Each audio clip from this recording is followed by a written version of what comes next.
Welcome to Rebecca Brand Recipes. Today we're going Italian. The first dish is asparagus wrapped with prosciutto with a drizzle of balsamic vinegar, olive oil, some Parmesan cheese. And I'll tell you, I was inspired by a great dish I had at Cadario restaurant in Santa Barbara. And the next dish is a classic Italian lasagna. It's delicious, and it is the classic technique for making any kind of meat spaghetti sauce from Italy. Then we're going to top off today's terrific dinner with an Oreo ice cream cake, a good old all-American cookie favorite. This ice cream cake is the best and fastest and easiest recipe for birthday parties. This ice cream cake is great because it's done in a fraction of the time it would take you to bake a real cake and frost it. At the end of the show, if you see a recipe you like, stay tuned because I'm going to show you how you can jot down all the ingredients and you can make it yourself. So I hope you like the show.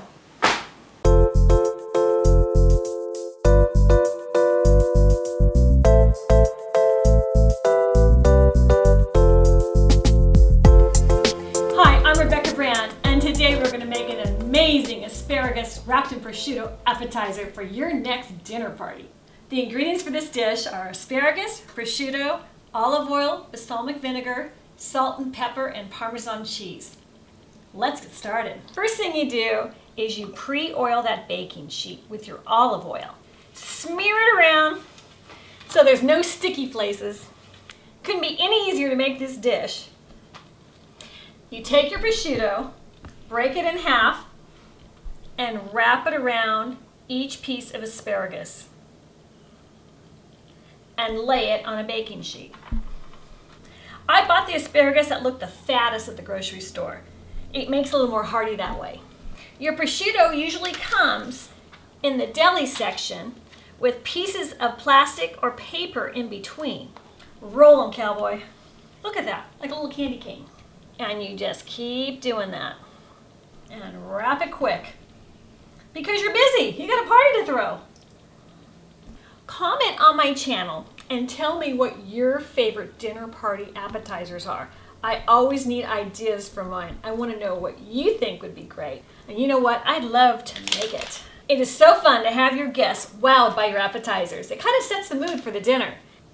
I hope you share my videos with your friends and give them these ideas too. You can do this a day ahead of time. Cover it with plastic and stick it in your fridge. So make sure they're not touching each other. You want the air to circulate around each of them individually. That looks great. The next step is you pour a little more drizzle of that olive oil, especially on the naked part of those little asparagus.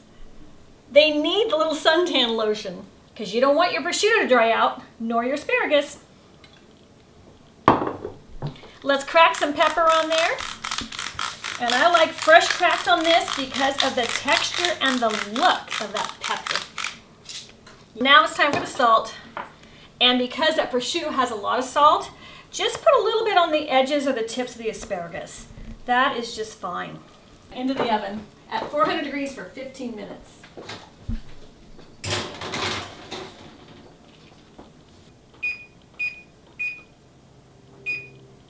It's ready. Let's take it out. Oh yeah, look at that beautiful bright green color. Immediately, you got to put that cheese on it because you want it to melt slightly. I transfer it with that melted Parmesan that has touched that hot plate. Because look at this. This is all hot. It's all melty. Isn't that great on there? All that Parmesan that hit the bottom of that pan has gotten soft and delicious, and it goes on top so you don't waste a thing. Time for the drizzle of that balsamic vinegar, the crowning glory. Oh man. So I serve this as a first course to my dinner parties. Time to try it. Oh my gosh, that rocks. That's awesome. Forget the fork. Subscribe to my channel and let's make a lot more yummy things together. Bon appetit! Yum!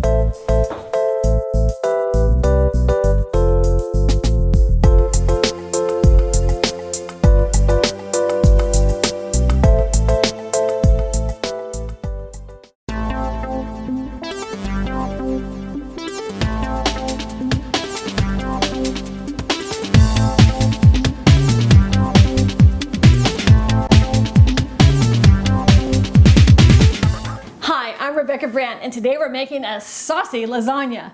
This is a very inexpensive recipe. It feeds 10 people for $15, and at the end of this recipe, I'm going to prove it to you and show you how I do it.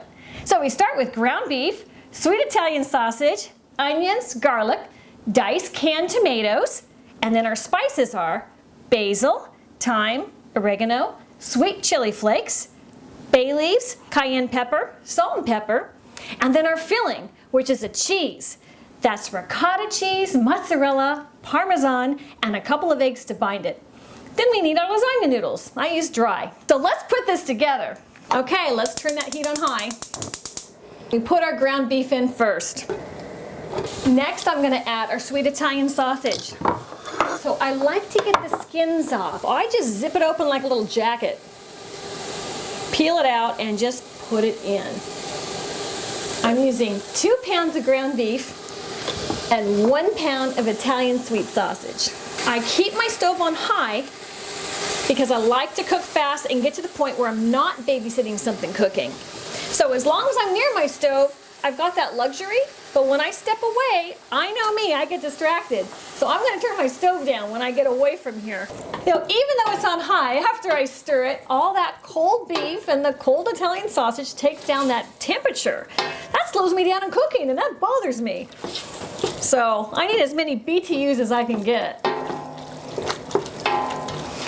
You're gonna continue stirring and kind of break it up. Your goal is to brown your beef. And the reason you brown the beef when you cook is it kind of caramelizes the beef. It adds more flavor. So don't be compelled to stir it the whole time, because then nothing's gonna brown. It's just gonna like boil together. So I flatten this out so it gets all the surface area of my pot while it's cooking. That's gonna make more of those granules turn brown. While that's cooking, I'm gonna chop 2 onions and add it to the meat. I just put those onions in while that meat is cooking. And I stir it in because I think that meat is starting to brown. Now take a look, it is. We got a little color there, check that out. That's what we want. That's gonna bring out the sugars in the meat. That is the trick for the very richest tasting meat sauces and meat dishes. You want a little bit of the brown, but not burnt. Break up your meat. Some of those pieces are too fat for me. The next ingredient is we gotta put our garlic in there. I stick my knife in there and I twist off the big heads, the bulbs. I'm gonna use 3. Pound it. And now, the skins come off real fast. So now I'm gonna give it a rough chop. Take out the skins as they peel away from the flesh of that garlic. The reason I don't put my garlic in first is because I have browned my garlic too much, and that just deadens the flavor for me in a dish. I hate it. I just want it cooked, not browned. It makes it so bitter. Because I've left this pot on high, what's happening is all the moisture in the onions and in the beef is just rising to the surface, allowing the bottom to get that toasty brown color, and that's what I want. So I'm going to use 1 scant tablespoon of salt. Now time to add our pepper. I just do a few grinds. It's only been 10 minutes for me to cook it to this point, so that's what it should be in your kitchen too. It is time to add our tomatoes. If you don't have diced tomatoes, you can use whole peeled tomatoes, crushed tomatoes, even tomato sauce. I am fine with that. I am not going to give you a ticket. Stir that in. I'm going to add my spices now. 2 bay leaves, a tablespoon of basil. Basil doesn't have that much flavor, especially in dried form, so I go for the tablespoon. Oregano is the same way. It doesn't have that much flavor, so for this quantity, 1 tablespoon's good. I want a little pep, so I'm going to take just a pinch of red chili flakes. Beautiful. A tablespoon of thyme. That's my Italian seasoning blend for today. I really want to bring this to a boil and then turn it down to a simmer. So I'm going to put it to medium-high heat. And then once it starts bubbling up, it's going to go down to medium-low heat for a couple of hours because I want that beef to tenderize in that. And that makes it super soft. Okay, we're going to fill that pot about halfway up with cold water. And we're going to bring that to a boil. I relinquish this guy to the corner because this part of my stove has the highest BTUs. He gets put down on medium low. He's fine, he's happy. But I need to work on my pasta now. Front and center. With that, we're going to add about 1 tablespoon of salt. There we go. While that pasta water is heating up, I've got to make my filling. So I've got 2 cups of mozzarella here, 2 cups of ricotta, and 1 cup of grated Parmesan cheese, and 2 eggs. So I am going to want my mozzarella to be topping my last layer of the lasagna. So I'm going to take a handful out for that. And same thing with my Parmesan. So I'm going to take a smaller handful out for that. The rest of these are going to get combined together. Here's my ricotta. Now I use whole milk ricotta. I like it really rich. And my grated Parmesan. Here comes my eggs. We do 1, 2 eggs. And now I'm blending them together. I kind of start with my egg corner first to get that combined. And then I stir in my cheeses. And let me tell you something. I am such a bargain shopper. I had to raise 3 kids. So I buy my cheese at those big box department stores, and it's only $2 per pound for the shredded mozzarella. I bag the whole big 5-pound bag up and I throw it into my freezer in little sandwich bags, and that works just great. And I pull it out when I need it. We're putting in 1 pound of lasagna. So that's going to cook in there for about 11 minutes. I do not believe in the dry method because I want a really soft lasagna. While that's cooking, I'm going to skim the fat off my spaghetti sauce. I think it's time to take the noodles out. Where I don't want there to be any more heat, I want these to stop cooking. So absolutely, I'm going to rinse it in cold water. I want those lasagna noodles to keep their shape. Time to put it all together now. My last lasagna pan got loaned out. I never got it back, so I went to a thrift store and picked this one up. And that's what I do. I needed something really big. All my other stuff wasn't big enough for this dish. So the first layer we do is the bolognese sauce. You want it on the bottom of it. So, you know, you're gonna want this evenly spread. You're gonna need 4 layers of bolognese, 3 layers of noodles, and 2 layers of your filling. Now lay down those noodles, one after the next. It gets to be like a jigsaw puzzle. You don't know what it looks like at the start, but at the end it looks like what it's supposed to. Let's add our filling now. Now mash that down and spread it out. Now don't worry if that's not perfectly even, because it's going to get another scoop of our bolognese on it. I have learned through my experience to make sure you make extra bolognese sauce. You never seem to have enough. And the next layer of noodles. And you just lay them back to back blackjack. Now we go. The second layer and final layer of our filling. Here comes that sauce. Over the top again. This is why this is an exy saucy lasagna. Okay, time for that final layer of noodles. I'm gonna use them up. Now with the little scraps, I kind of fill in the patchwork of the quilt. I have a little bit of extras here, you know, it's like a little bit of spaghetti. You know what, I just don't want to waste it. I'm gonna make a little ribbons around the side of this, just for fun. It's like ribbon on a birthday cake. Now we're gonna top our big lasagna creation with the rest of our bolognese sauce. Spread.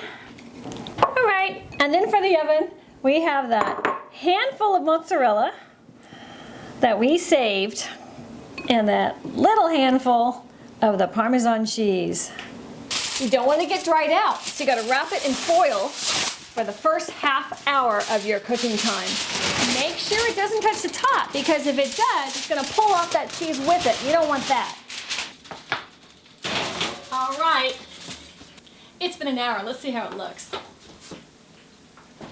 If you have a party, go ahead and keep it in your oven at 200 degrees for holding time as long as you need, maybe a couple hours. But if you're gonna serve it right away, you gotta make sure you let it sit for 15 minutes to half an hour so it sets up right. Yummy, time to serve the lasagna. This will feed 12. If you want to stretch it, you can go to 16, but I'm really hungry. So I'm gonna take one big piece right now. Wow, I am so happy with that. I've been waiting a while for this bite. Oh my gosh. There is so much lusciousness to that creamy cheese filling. And there is so much wonderful heartiness to the beef bolognese sauce on top. So subscribe to my channel and let's make some more really great dishes. You know what? Comment and let me know what you want to make and what you think of this dish. I hope you try it at home. It will feed your army. Cheers.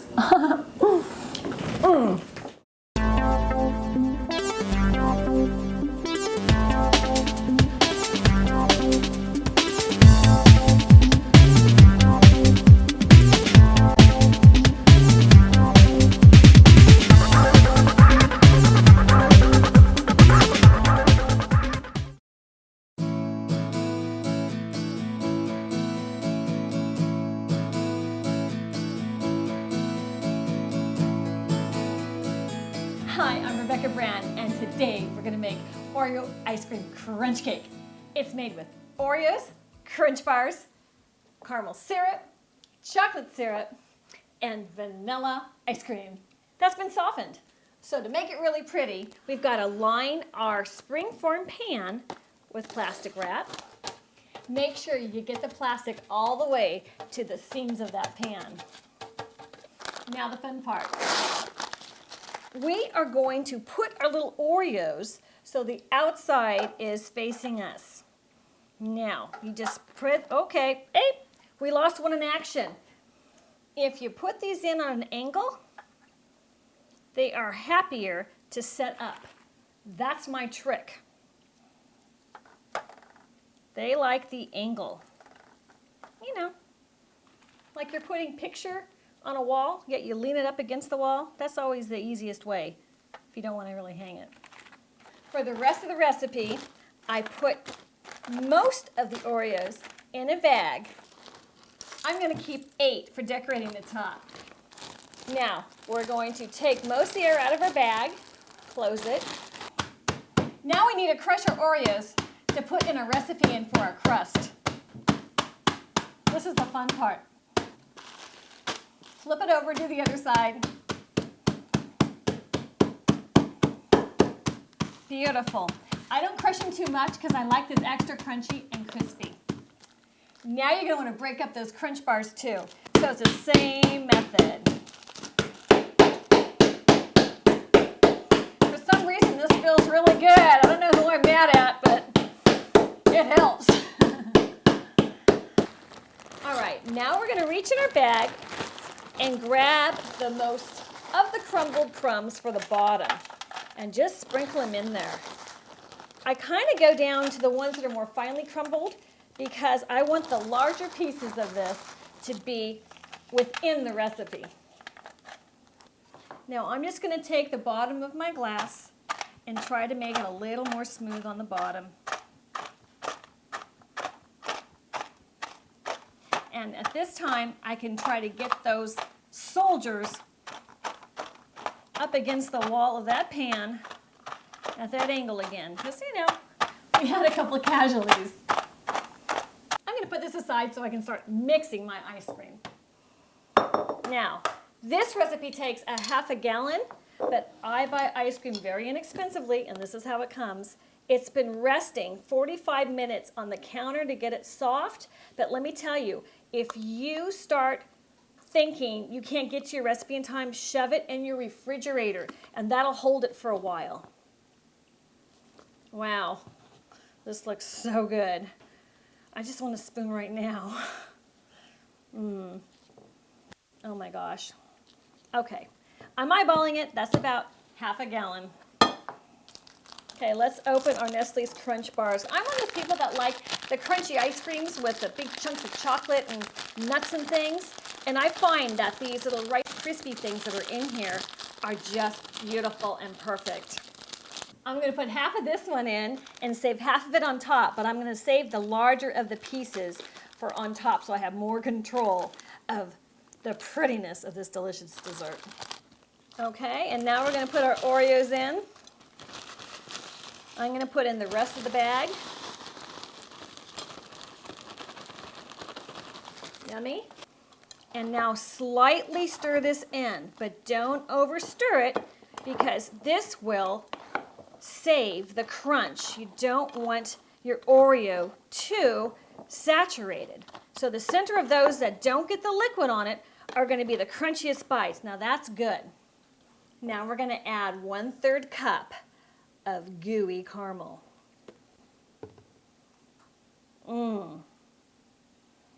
Beautiful. And just kind of drizzle, drizzle. And now the chocolate. Yummy.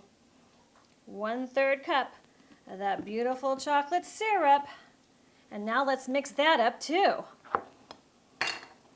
And again, not too much.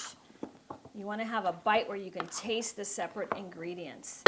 That goes straight into your prepared pan. Wow. Doesn't that look good? Now, see that? Now what we do is we kind of mash it down to all the sides. And that's going to go in the freezer for 3 to 4 hours to get solid. It's been 4 hours and it's ready, Freddy. The deal is you got to take it out of that springform pan. So this is the lever. Go like that. Press it up. Now we're going to lift it off of the bottom. Done. Now let's take off our saran wrap and stick it on our plate. I'm going to make these guys stand up. Half and half. Here we go. I'm getting resistance from one of those hunks of chocolate in there. I can feel it. Okay, now I top with that extra crunch bar. Oh man. Awesome, let's try it. Let me tell you something. I always save room for a big piece of Oreo crunch cake. It's like I could have 2 or 3 pieces of this, and whether I'm hungry or not, I just want to keep eating. Oh, beautiful. I love it. Look at that. That's great. Okay. Time for the bite. Oh my gosh. That is so crunchy. It is totally delicious. And this is my favorite bite. Subscribe to my channel. And let's make a lot more desserts and everything else. And comment and tell me what you think about this. Let me know what you want. Like me and share me. And let's keep cooking to Oreos.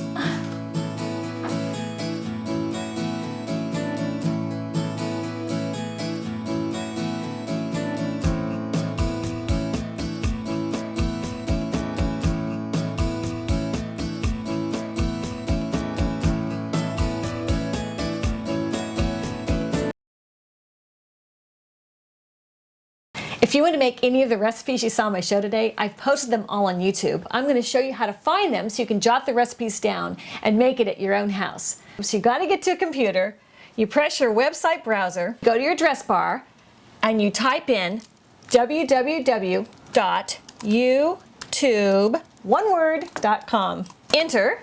Then YouTube's going to have its own little search bar. So in that search bar, you type in Rebecca Brand Recipes. You hit enter on your keyboard, and then you're going to get my page. So my page is going to come up, And then you want to search for the recipe you saw on the show. So you go into this little black thing. It's a black search bar. It's like you can never see it, so let me show you where it is. And in that bar, you type in what you saw. Let's say you saw a chicken recipe. So if you type in chicken and you press return, you're going to get all my chicken dishes. And then you can just click on whatever chicken you want. It's as simple as that. So start watching the video, and in it comes the recipe. So you click pause, and that's it. Get your pencil and paper together, start writing. Those are the ingredients, and they're exactly what I make on camera. For the techniques, you might want to watch it again. But bon appetit, happy cooking, and I'd love to know how it turns out. Cheers.